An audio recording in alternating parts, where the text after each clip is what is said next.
You are listening to the Horse Radio Network, part of the Equine Network family.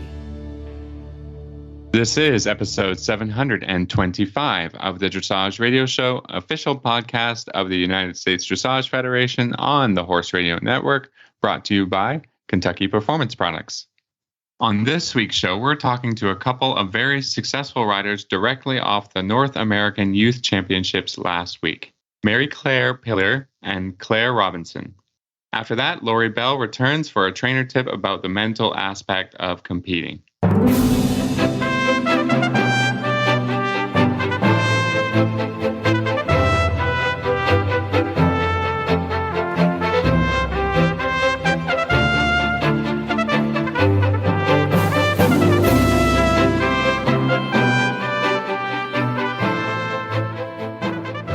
This is Reese Koffler-Stanfield from Georgetown, Kentucky. And this is Philip Parks from Rockwood, Ontario, and you're listening to the Dressage Radio Show.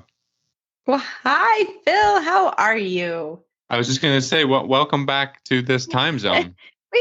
Well, I wouldn't say, really tired. I'm a little tired now. Yeah, so I actually was in Holland and Germany last week, horse shopping. So we found a horse, but he has to vet. So I'm not ready to announce anything yet, but definitely was a great process. My wingman for the week was Jessica Gaston. And she's been on the show before. She has worked with me since she was 15. She's now 28. So it was really fun. It was her first trip to Germany and Holland, and she was an awesome co-pilot. So I definitely feel that's a trip you should do with a friend. Philip has come with me before. Yes. And because, it's hard to travel internationally, and then it's nice to have a friend to be with you. It's nice to have like a navigator or, yes, somebody you can talk to at the end of every day. Just, if you're looking at horses, then you need to, sort of recap things and make some notes and that kind of thing. And you better bring someone. It's a good trip to bring a friend on or a trainer, or just, in this case, because you just see different things. It's just fun, even just seeing pictures from like trying horses. Because as you guys know, if you've ever tried a horse, there's a lot going on in your brain. If you're the one looking, you're looking, do I like it? Is he sweet or she's sweet? You're talking to people and we called it speed dating. That's really, I haven't dated in a very long time, but it is like speed dating. It's just like, oh my gosh, you're meeting this person for the first time or this horse for the first time, and it's quick. And you get a little bit. What's the vibe? Yeah. What vibe are you getting off of this horse? Okay. Yes. Because, do I like the vibe? Do I like his color? Do I like his personality? And then you're trying it. It's a foreign country. There's just a lot going on. So it is really nice to have a second person. And then we had some wonderful agents that are helping us as well. But exactly by the end of the day, you've seen in between, we saw 32 horses the entire time. And that was just horses we saw in the flesh. We saw even more videos. So it gets really confusing. Like, what was its breeding again? But you also start to see some trends, which is quite fun. When you're like, oh, we've seen several Toto Juniors, like what were they like? The horse I'm looking at is a Desperado. So, we saw a couple of those. So you kind of start to see the breeding influences, and especially in Holland, because it's such a small place, in Germany too. But the signs will, they're crossing borders all the time. So it's pretty fun to do that. It's speed dating, and it's intense. And I'd like to say, it's not a sightseeing trip really. I'm sure you could make it one, but when I go, we land and we start looking at horses right away. No question about it. Which is pretty cool. So, the good thing is I do have great agents that they know me. And so they already know what I'm interested in, what I'm not interested in. I was, fairly specific, and I had, a better budget than I had the first time I went a couple of years ago, or the first time I bought a youngster. So I had something fairly specific I was looking for. And again, it's the wider you can cast your net, the better.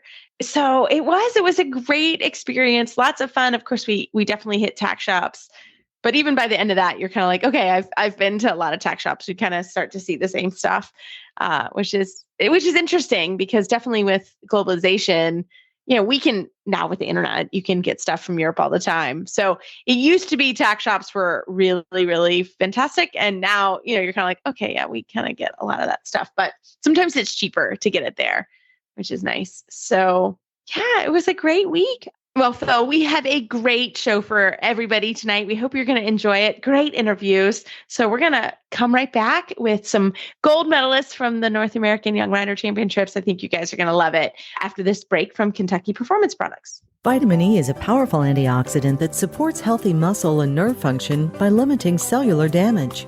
Green grass is the best source of vitamin E for horses, but most horses don't spend enough time grazing to meet their needs. Hay, grain, and winter pasture provide little to no natural vitamin E. To ensure your horse's vitamin E requirements are met, choose Elevate. Elevate contains a readily available source of natural vitamin E. Elevate is cost-effective and easy to feed. To learn more about Elevate, visit the Kentucky Performance Products website at kppusa.com. Well, tonight we have an interview that's going to give you some goosebumps because it's giving me goosebumps. We have Mary Claire Pillar. She is the 4-time gold medalist of this year's FEI North American Youth Championships for the Young Riders. Mary, welcome to the show. Thank you so much. Well, this gives me chills because first of all, you and I have worked together this summer. You did an amazing job riding and selling my young horse. So, of course, I was rooting for you and through the whole young rider process. And last year, you live here in my town. You live on the other side of Lexington, but we're just kind of neighbors. And last year, you rode a wonderful horse, Oreo. And you came on the show. You were a hit last year because he was a gypsy banner. And yes, but really where the chills come in, and you're going to have to kind of tell everybody about that story. And then this year, you now came back with an amazing mare and won all 4 gold medals. You won the team, the individual, the team, and the freestyle. So it's just amazing to have you on. So, thank you so much. Yeah, introduce yourself a little bit again to our listeners, and we'll go from there. All right. So I'm 21 years old. I'm originally from Knoxville, Tennessee, but I moved up to Lexington a couple years ago. So I'm still competing with the Region 3 team, but I'm technically in Region 2, and I'm an assistant trainer at a training and sales barn in Lexington right now. And she's amazing. So tell us, about your experience last year at Young Riders, because I think that's what comes into this story and makes it even sweeter. Yeah. So the mare that I was riding last year, she is a Gypsy Banner Cross mare. She wasn't really bred for the sport, but she has a heart of gold and she's incredibly talented. Just not the flashiest mover. And so, the scores don't always reflect the hard training that she has in her. And so last year we qualified. We thought, oh, what a fun thing. We'll just go and do it.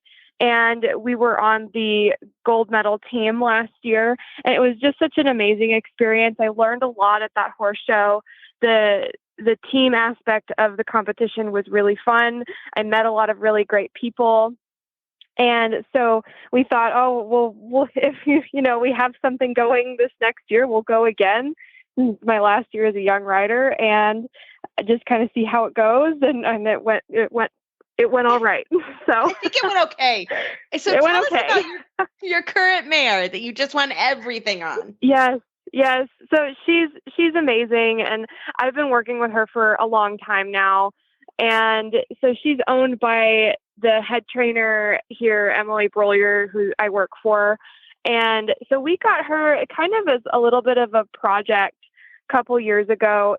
She needed a lot of patience. I had to restart her. Basically, she had some time off. She needed some like TLC. And so I decided to bring her back into work with the help of Emily. And we even started her from square one, back on the lunge line. I had to reteach her how to lead and how to load on a trailer. And, the first time I rode her Emily was attached to the lunge line with me on her, sending me forward from a whip. And she had training, great training before that, but she just needed a little bit of, she had some setbacks. And so we kind of had to bring her back into the work, and she took to it really well. And we thought, we never really put any huge expectations on her. We just thought, oh, well, maybe I'll get my bronze on her and, that'll be fun. And then we'll sell her and find her a good situation. But, she just really kept getting better and better and better. And so I got my bronze on her originally, and then we worked to it. I got my silver medal on her, and then I just competed at Grand Prix on her last fall, and I got my gold medal on her. And then we thought, okay, well, let's, it's my last year as a young rider, so we'll back her back down to Prix St. George because that's really easy for her, and see how this goes. And she has just completely shined. I mean, every time I take her in the ring, I'm like, oh, well, we'll try our best. And she always goes above and beyond for me. So it's just been really fun to have something and take something to young riders that I've kind of developed up the levels.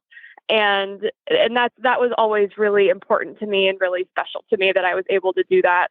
Oh, it's amazing. It is. It's it's a great story of, returning to square one. Yeah. Make sure that the basics are correct. And then just, developing, but not pushing. Yeah. There's a lot of great lessons in there.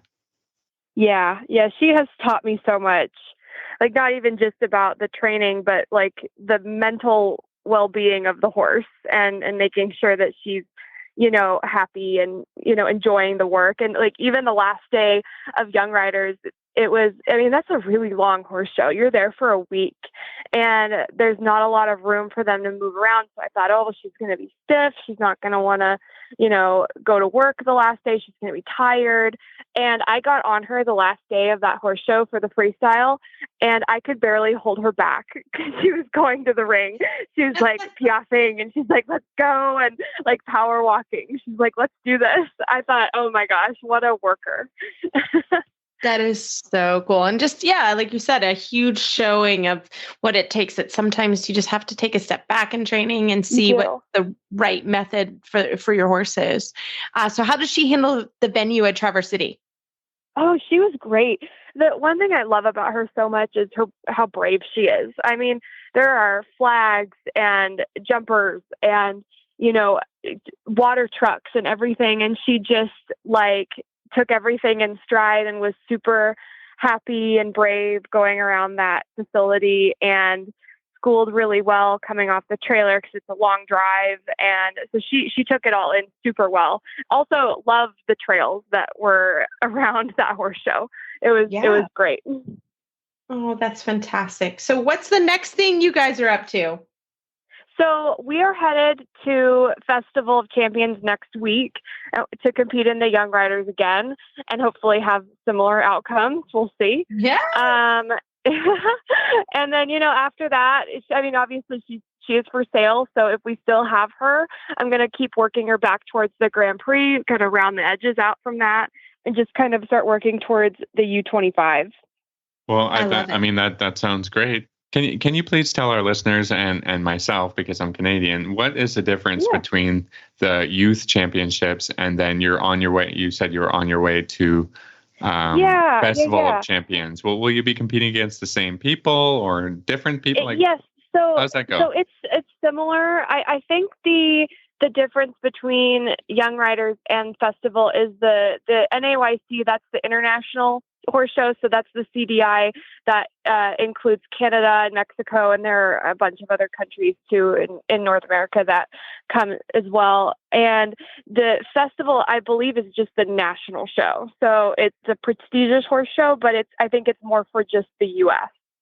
Yeah, that's fantastic. Yeah, it's the same. So you'll compete against all the U.S. riders next week, which is great. I love it. So what would be kind of your inspirational thought from last year to this year? Yeah, so I was just really thrilled to go again. And I was very happy that, Oreo's owner had let me take her last year to really learn. And, we did well, but we were not top of the pack or anything like that. And so we just decided to go again this year and try to do a little better because this mare is, just spectacular. And with everything we learned last year on Oreo, it really helped us this year with Karma, taking her and giving me a lot of experience to go back in the ring and have confidence to be able to do it. Yeah, I think that's actually really critical for young riders. That happens with a lot of kiddos that, their first couple of years, they go on more of a schoolmaster. And then as they get older and a little bit more confident, they're able to go on a different horse. So I just love your story. I'm so proud of you. I remember saying last year, I was so like, you did an amazing job, and not kind of seeing this year. I was sad I missed it in person. But Mary, we're so proud of you. So if anybody has questions for you, how can they find you online? Oh, so I'm on Facebook and Instagram. Facebook is just my name, Mary Claire Pillar, and my Instagram is Mary Pillar with, I think, 2 R's at the end. That's it. And that's pretty much all the social media that I do. It's enough for me. I think you're a pretty busy lady. You ride how many horses a day? Oh man, I did 10 today. That was slow for me. That is slow, but she does a great job. Well, we're so proud of you, and congratulations. Oh, thank you so much. One of the most requested segments that we have on the Horse Radio Network is about insurance. Insurance on your horses and your farms. It can be confusing. Glenn the Geek sat down with Fry's Insurance and put together a 5-part series answering all of those questions. We will play one a month for you, and hopefully this answers some of those questions. Welcome to Horse Insurance 101 by Fry's Equine Insurance at friesequineinsurance.com. We have Susan Strasser here today from Fry Insurance, and she has agreed to help us with a 5-part series on insurance, helping us all understand what we are buying and what we need. Today, we are starting with horse medical and mortality insurance, and next month, we'll talk about liability insurance. So, Susan, tell me a little bit about Fry Insurance. Well, hi, Glenn. I'm happy to do that. Fry's Equine Insurance was started back in 1984 by Jim Fry. And I came to work for him in the early 90s, was just part-time assistant, and soon realized that this was something that I really enjoyed doing. And so I bought the agency in 2011 and have been running it ever since. Well, that's really cool. Well, congratulations. Thank you. So how many states do you guys service? Because I know when we've talked about having agencies on before, they only maybe covered one state, and it didn't apply to a lot of our listeners. Right. In insurance, you have to be licensed in every state that you're going to do business in. And so Fry's is licensed in 17 states, and we're mostly up the East Coast and in the Midwest. And the information we're giving today, no matter what state you live in, is going to mostly be correct. Every state's a little bit different, but we're going over the basics. We're taking a look at the big view. So most of this is going to be correct wherever you are, but you want to check with your local agent. Exactly. If you're not in Fry's territory. So what companies do you represent? For mortality and medical, we mostly represent with Great American Insurance and the Hartford. We have other companies that we can write with if your horse doesn't fit into one of their programs. What types of insurance do you do for horses and farms and horse people? Okay, we start with the horse itself. We can write mortality and medical insurance. If you own a farm, we can write a farm owner's policy, which works just like a homeowner's, but we can also add the equine liability in there for you, whether you're boarding or training or doing lessons. For the independent, we can write a standalone liability policy so that you can take that coverage with you to wherever you're doing your lessons. And if you're a club or you're putting on a show, we can also write standalone policies for you as well. So today we're talking about medical mortality insurance for horses. Do they always go together, or can they be bought separately? No, mortality is the actual policy, and then the medical options are an add-on to that policy. Gotcha. So you can buy mortality separately? Yes. You get just life insurance basically for your horse? That's exactly right. Okay. So why should someone insure their horse, and what kind of people should insure their horse? Well, when you buy a horse, you put an investment. You pay for the horse, you're putting a lot into it. And so you want to protect your investment, simply like life insurance for people. So you want to recover that if something would happen to your horse. Now, the medical insurance, again, like people insurance, gives you protection if something would happen, a colic, lameness, something like that. So it's anybody who feels that they need to protect the investment in their horse. Oh, and vets are so cheap. I don't know why anybody would worry about that. Exactly. What age can you start? Can you start with babies? Yes, we can insure horses once they're 24 hours old. Really? And then we can insure them through the age of 20. Now, some coverages, some medical options aren't available all the way through the age of 20, but we'll work with you on that to let you know as your horse gets older. So I didn't realize that it was that young. I always thought it was several months old, but... Yeah, no, you can do them once they're 24 hours. Now, the premium's higher, and so you're going to pay more because there's obviously more of a risk that something could happen in that first 30 days. And, a lot of people don't do that, but there are some valuable horses that once those babies are born, they need to protect them. So the oldest age then is 20, right? Yes. Okay.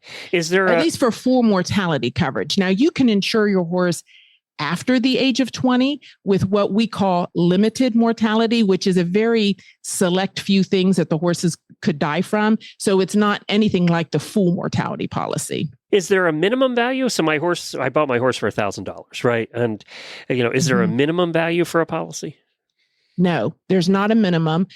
Some companies won't offer medical insurance on lower value horses, but with the Hartford, we can write medical on any value of horse. Oh, wow. Okay. So what happens? We talked about colic, right? And heading to the vet. What happens if my horse has been treated for colic? Can it still get the full policy? As with anything, there are always exceptions. So it depends on whether the horse has a history of colic, whether it had a colic surgery, whether there was a resectioning done. So if a horse has had a colic once and done, and it's been healthy, for over a year, then we can typically go ahead and get colic put on that horse. But if there's a history or if there is a resectioning done, then you're probably not going to be able to get coverage for colic. So it's kind of like people, if you've had massive heart attacks in the past, they're going to look at that and go, I'm not going to insure you for $1 million right now. That's right. Yeah, that's right. But the longer you go, the more chance is that you can get insurance. Exactly. Yeah. Okay. That makes sense. So as you said, with the colic surgery, then what? So my horse did colic. I had colic surgery. Yep. With colic surgery, typically the company wants to see that the horse has been colic free for at least a year since the date of the surgery. So if that's the case, then we can go ahead and get the mortality and the medical coverage or a colic endorsement put on it. And again, as long as there hasn't been a history of colic prior to that.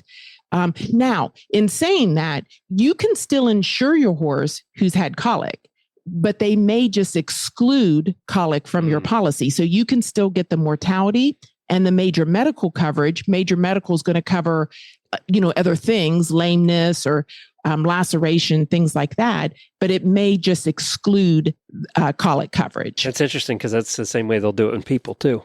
Yes. Yep. Yes. So let's talk about while you're transporting a horse. I always wondered about this. So if I'm moving my horse, I'm heading to a horse show or just to go trail riding and something happens in the trailer. Okay, so transporting your horse would be covered under your mortality policy as long as you're transporting within the U.S. and Canada, because that's the scope of what our policies cover. Okay. Now, there are people who are buying their horses overseas. So we see a lot of them in Europe wanting to ship their horses home. We can also add a transportation coverage if they're flying home to a policy.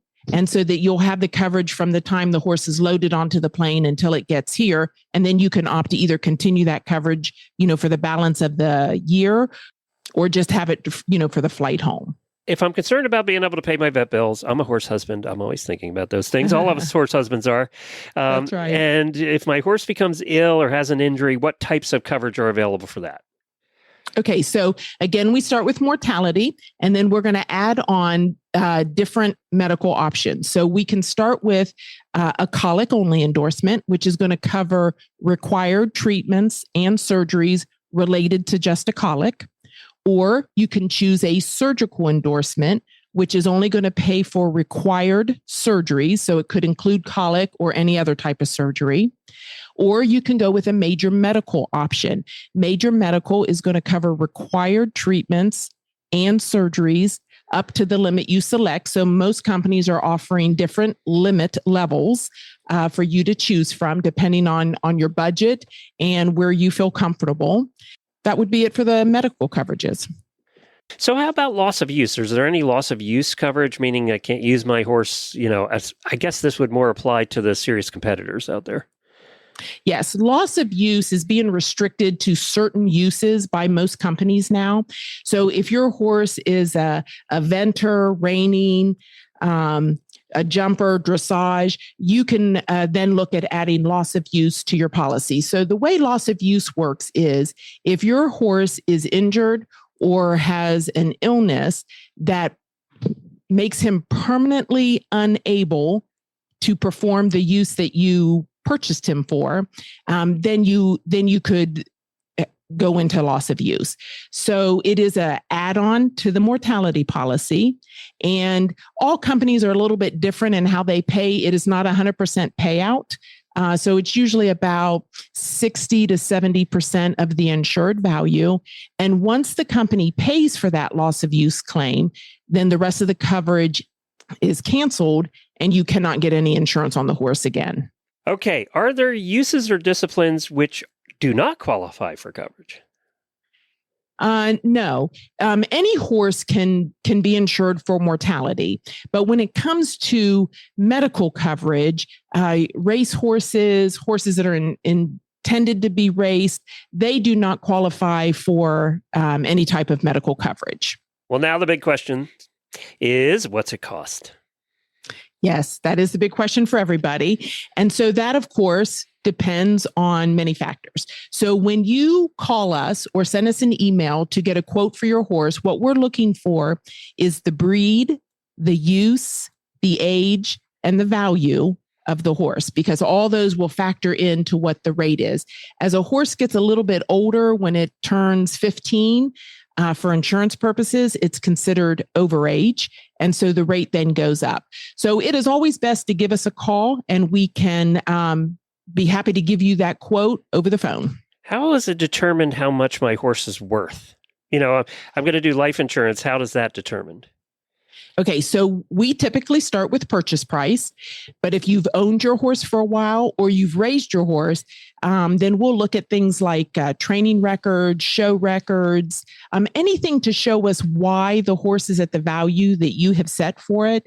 We've seen statements from trainers, but typically we're looking at that show record to see how well he's doing what he's supposed to be doing. All right, very good. Well, to get a quote, what do they do?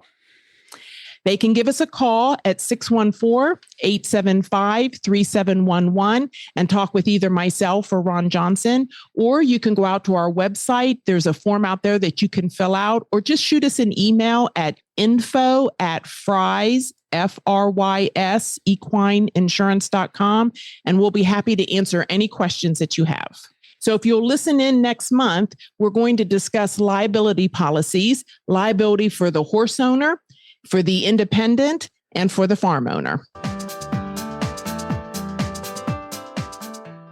Especially with performance horses, flies can really be a nuisance. Fly predators are a great investment of all the different poisons and insecticides and different things you could use. I don't know of anything that is more economical and more effective than Spalding fly predators. Well, tonight I am so happy to have Claire Robinson. She is the winner of the U25 at the North American Young Rider Championship. This was the first year that division was held. Claire, welcome to the show. I'm glad to be here. Me too. This is one of our literally, we look forward to these interviews every year, the winners from the Young Riders. So Claire, tell us a little bit about yourself. So I'm from Edmonton, Alberta in Canada, which is quite a long way from Michigan where the competition was. I've been competing dressage my whole life. It's a bit of a family affair. My mom also competes dressage, and she actually shows in the CBI amateur classes, and my sister competes in dressage. So it's a long-term fixation for us.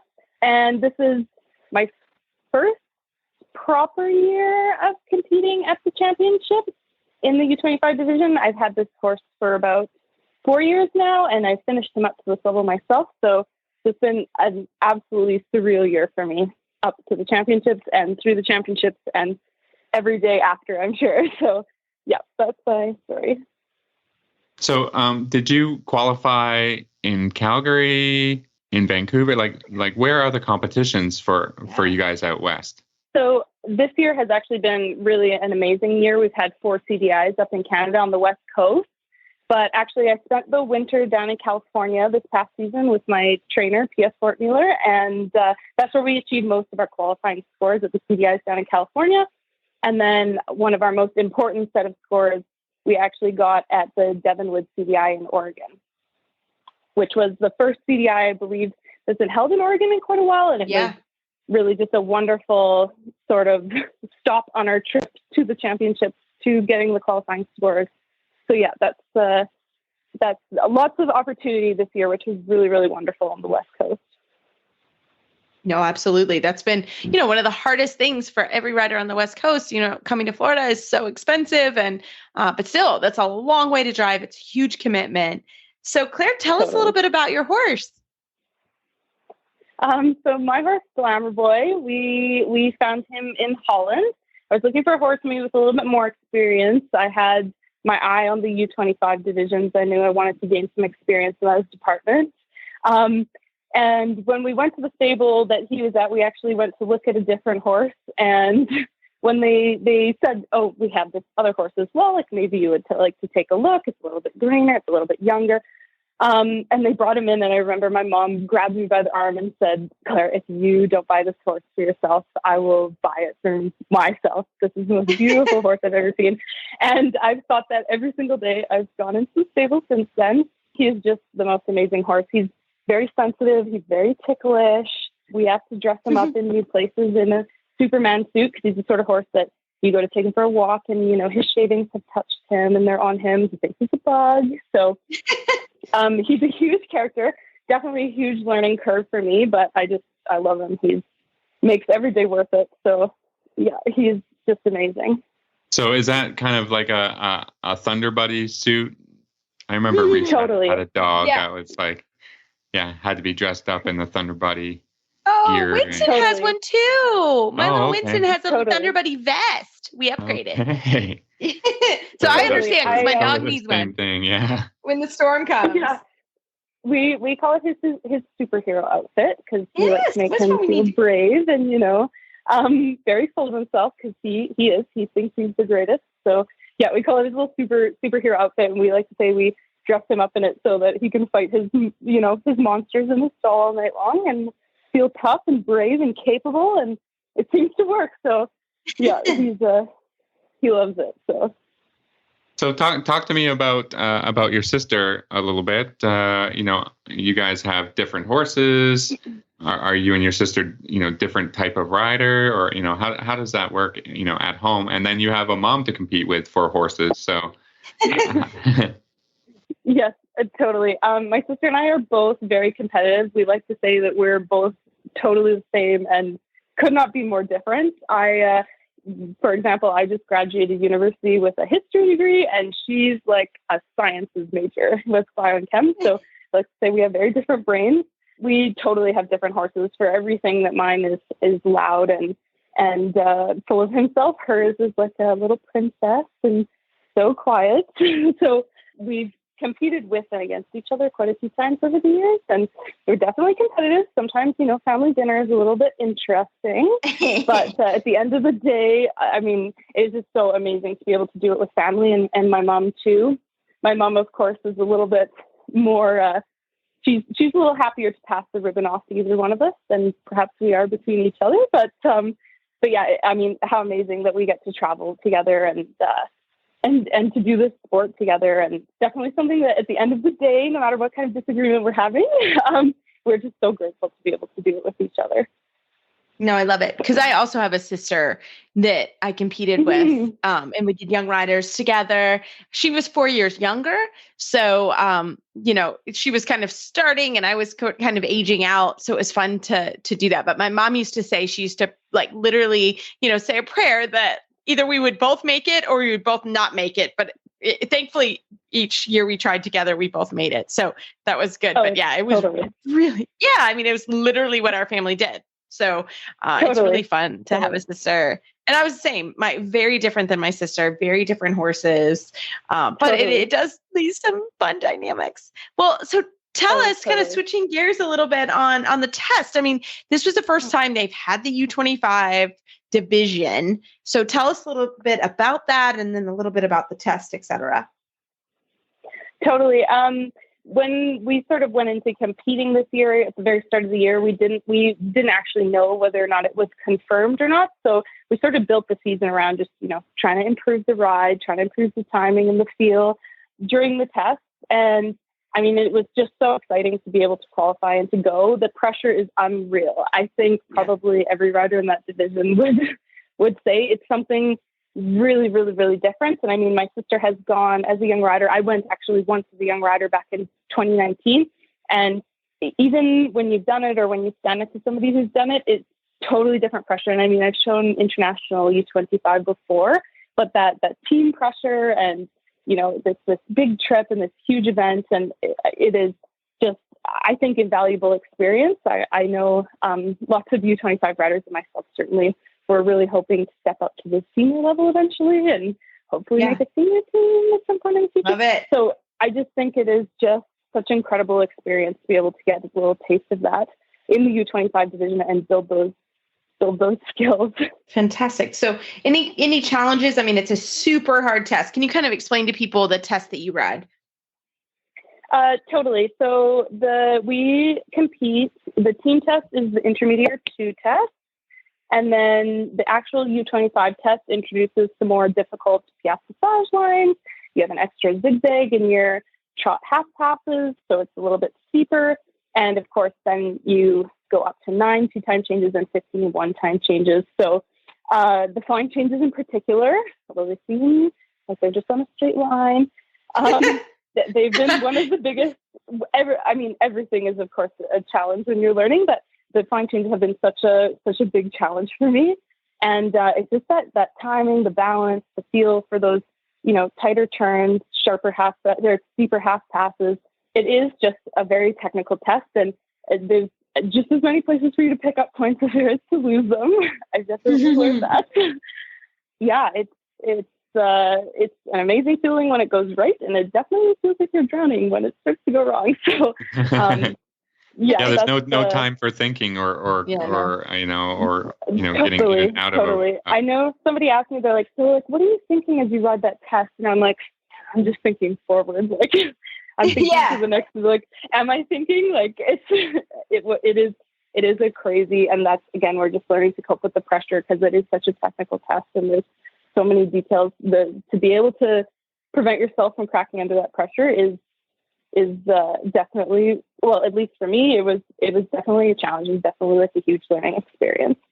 So you did a great job, representing Canada. And were we able to field an entire team of U25 riders? So for this year's U25 team, we did teams of 2 riders. So we did. That's great. That's awesome. Yeah, exactly. It was really exciting for us. So me and my fellow teammate Brooke Mancusi, we did manage to field a team for Canada. Yeah, that's awesome. Fantastic. Mm-hmm. Well, what tips would you give some riders when they're going from the young riders to the U25? Because it's a huge jump. It is a huge, huge jump. And I think something that my coach told me that it's really stuck with me is, there's this really big journey to get all the way to Grand Prix. And then you get there and it's like the journey just starts right over from scratch, and suddenly you feel greener than you've ever felt in your entire riding career so far. So I think the biggest tip is just keep your ears open and your mind open and keep learning and watching other riders and watching for those little details and those little, warm-up tricks and tips. I think the biggest thing is just to stay so open to learning from absolutely everyone, I think has been the biggest thing for me. I love it. Well, Claire, so awesome. I'm glad you were the first winner of the U25 competition at the North American Youth Championships. That's amazing. So how can our listeners find you online if they have any questions? So I am both on Facebook and Instagram. I am on Facebook just at Claire Robinson. It's just a regular profile. And on Instagram with the handle Claire Robinson with 2 R's for Robinson. Fantastic. Well, thank you so much. Thank you very much for having me. As horse owners, we spend a lot of time on the road. Let US Rider help keep you covered. Our equestrian motor plan offers fast, reliable, nationwide service from our highly trained roadside assistance team. 24/7 coverage for both you and your horse. Membership includes horse trailer servicing, towing, flat tire repair, even on dual wheels, battery assistance, and lockout service on any vehicle in your plan. We also have your equine companions covered with referrals for emergency vet services, farrier referrals, and emergency stabling assistance. Get peace of mind on the road for you and your horse. Join US Rider today.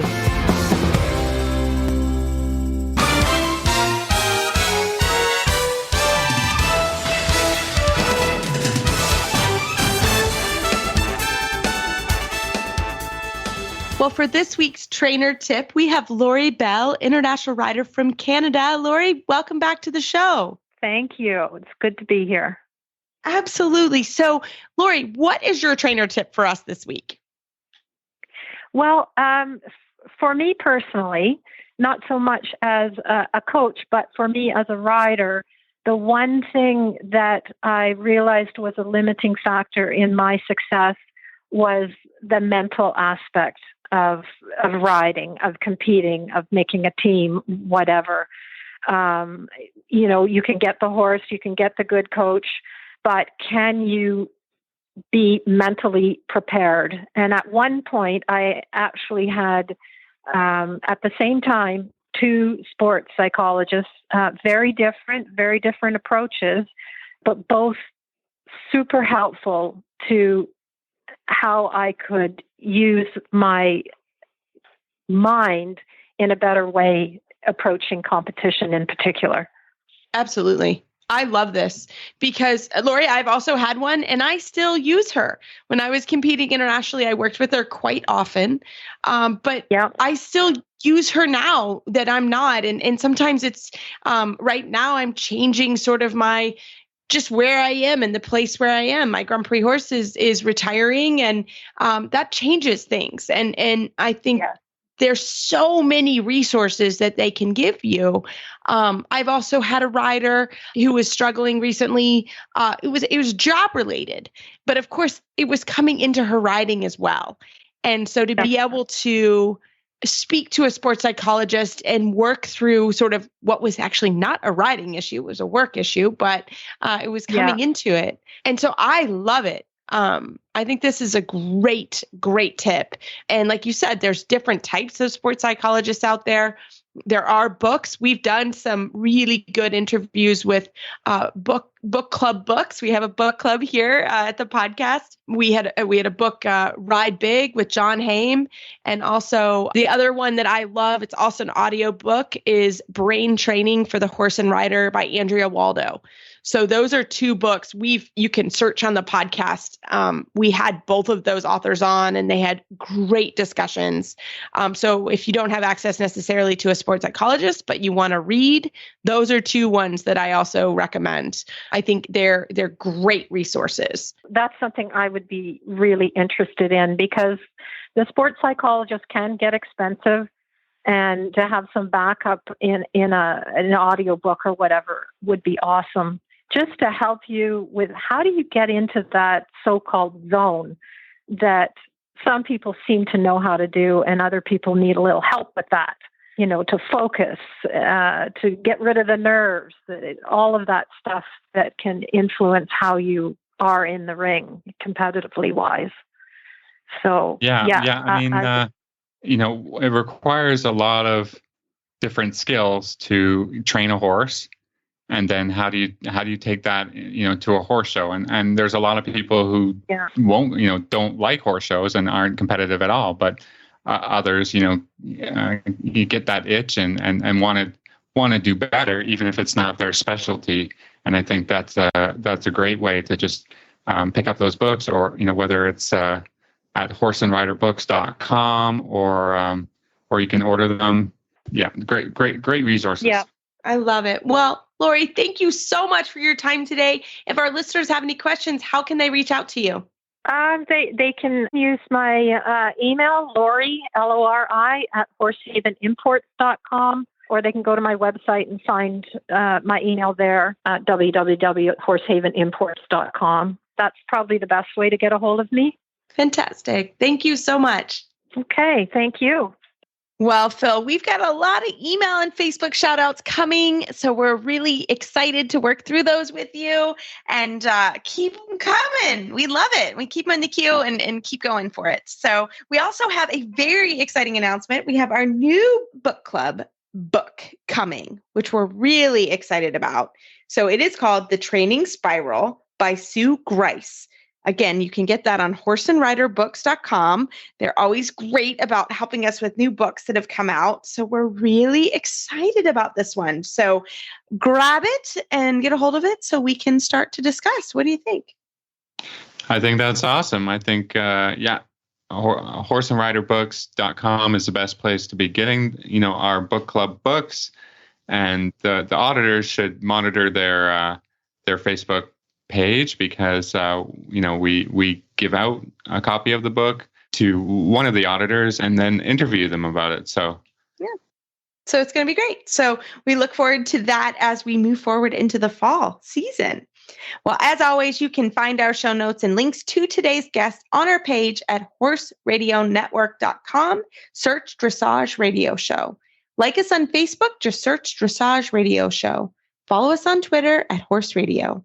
My website is maplecrestfarmky.com, and my email is reese@horseradionetwork.com.